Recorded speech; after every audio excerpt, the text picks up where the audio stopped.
नमस्कार, मैं इफ्तिखार हसन। आप देख रहे हैं T1 भारत। बिहार के किशनगंज पहुंचे एआईएमआईएम के चीफ असदुद्दीन ओवैसी और कहा, बिहार में लड़ेगी एआईएमआईएम पार्टी। राजद भाजपा सहित नीतीश कुमार पर भी उन्होंने साधा निशाना। दरअसल आपको बता दें कि एआईएमआईएम के चीफ असदुद्दीन ओवैसी आज बिहार के किशनगंज जिले के बहादुरगंज में वक्फ बिल संशोधन कानून के खिलाफ एआईएमआईएम पार्टी के द्वारा बड़ी एक जनसभा का आयोजन किया गया।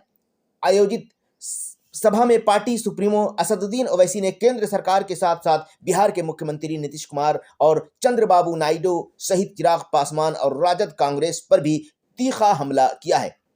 दरअसल इंडिया गठबंधन द्वारा असदुद्दीन ओवैसी को भाजपा का बी टीम बताए जाने पर उन्होंने कहा कि वो हमें बी टीम कहते हैं, लेकिन इसी बी टीम ने मोदी सरकार के सामने इस वक्फ बिल को फाड़ दिया था। तुम तो ए टीम थे, तुमने क्या किया? तुम्हारे मुंह में दही जमी थी।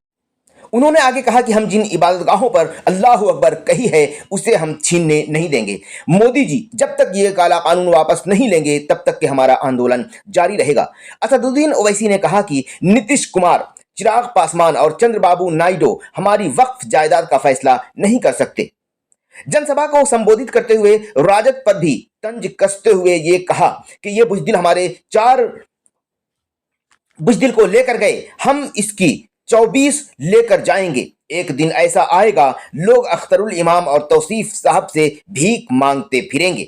आगे बिहार में विधानसभा चुनाव को लेकर क्या कुछ असदुद्दीन ओवैसी साहब कहते हैं, आगे देखिए रिपोर्ट।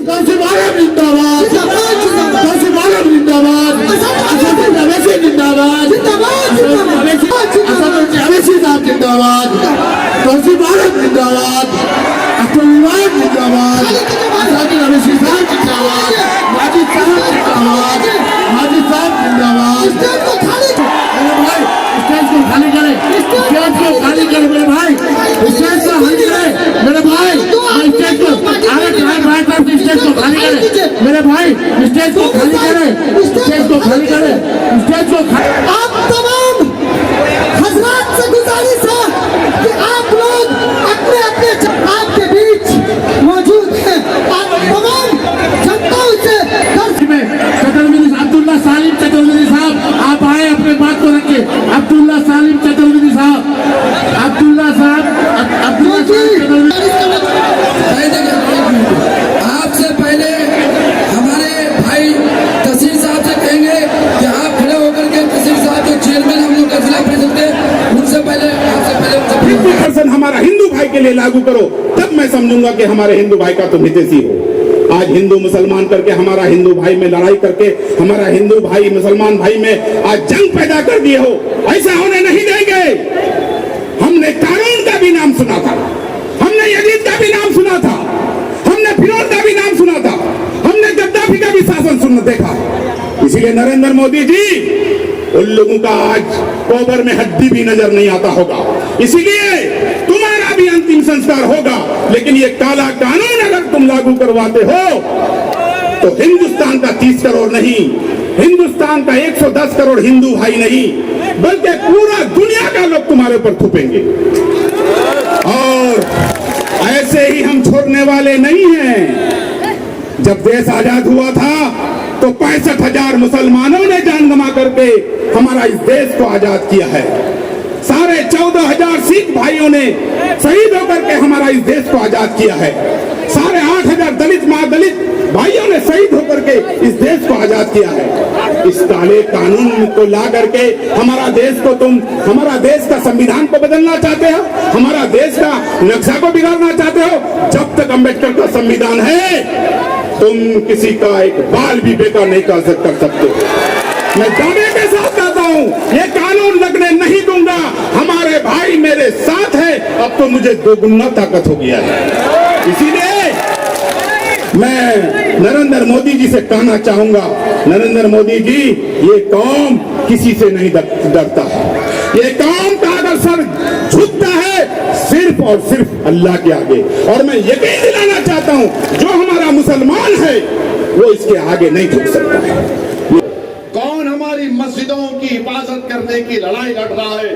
तो मेरे अजीज दोस्तों और बुजुर्गों, मजलिस को मजबूत करिए और कल इंशाअल्लाह ताला ढाका में एक और जलसा होगा, हमारे राणा साहब उस जलसे के कन्वीनर है, वहां पर भी हम कल जाएंगे और इंशाअल्लाह ताला बिहार के चुनाव आते तक बहुत से मुकामात पर इंशाअल्लाह ताला अख्तरुल ईमान साहब की क़यादत में मजलिस के जलसे होंगे।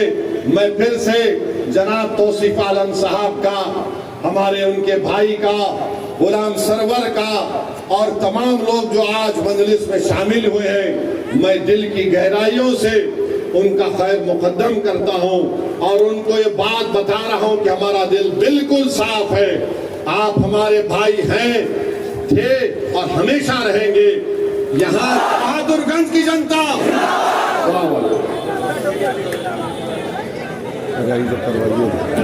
आगे क्या रणनीति होगी और कितने सीटों पर चुनाव लड़ेगी MIM?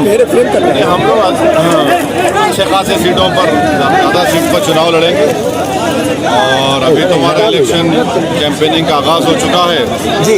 और बिहार के सीमांचल के पहले मुख्तलिफ मुकामात विधानसभा हम जाएंगे और बिहार में जाकर अपनी पार्टी का काम और मजबूत करेंगे, संगठन को और मजबूत करेंगे। सर, किशनगंज के अलावा कितने सीटों पर चुनाव लड़ रहे हैं आप? हम ज़्यादा सीटों पर चुनाव लड़ेंगे और वो तो चुनाव के करीब बता पाएंगे।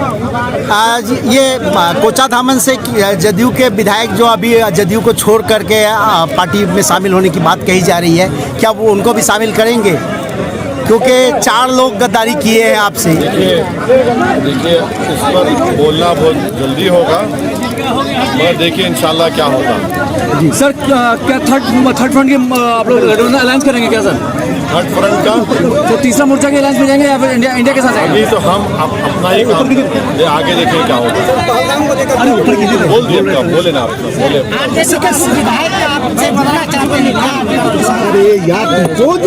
सर, बिहार उनको अब अख्तरुल ईमान का नंबर दे दीजिए, वो कांटेक्ट कर ले। सर, बिहार ने देश को दिशा दिखाई है। जाति सेंसस जो हो रहा है, कास्ट सेंसस, उसको लेकर क्या कहना चाहती है? एक बात सुनिए, जो जाति सेंसस बिहार में हुआ है वो आपके पास है क्या? नहीं, डाटा नहीं, कॉपी है उसकी? नहीं है। क्यों नहीं है? सिर्फ परसेंटेज शो किया गया है। कॉपी तो दीजिए ना, जब पब्लिक डॉक्यूमेंट थोड़ी है वो। क्योंकि इसको पब्लिक डॉक्यूमेंट इसलिए नहीं बना रहे हैं राजद और नीतीश उस वक्त, क्योंकि उसमें तो खुल के आ गया था कि सबसे पसमानदा मुसलमानों की बरादरियां हैं और दलित हैं जी।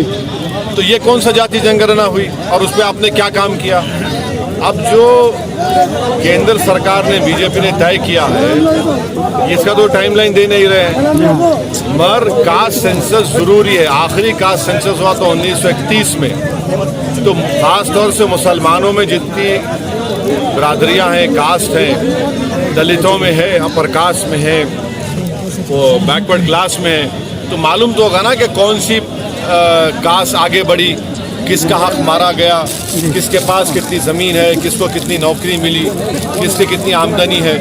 तो ये जल्द से जल्द होना चाहिए। हमारा डिमांड ये है कि जल्द से जल्द करिए, पार्लियामेंट में आप कानून लाकर सेंसस के कानून को तरमीम करिए, अमेंड करिए और इसको जल्द से जल्द शुरू करिए और ख़त्म करिए। सर, ये विपक्ष द्वारा आप पर आरोप लग रहा है कि आप जो है सर वक्फ बोर्ड कानून के आड़ में राजनीति कर रहे हैं। कौन? विपक्ष आप पर आरोप लगा रहा है।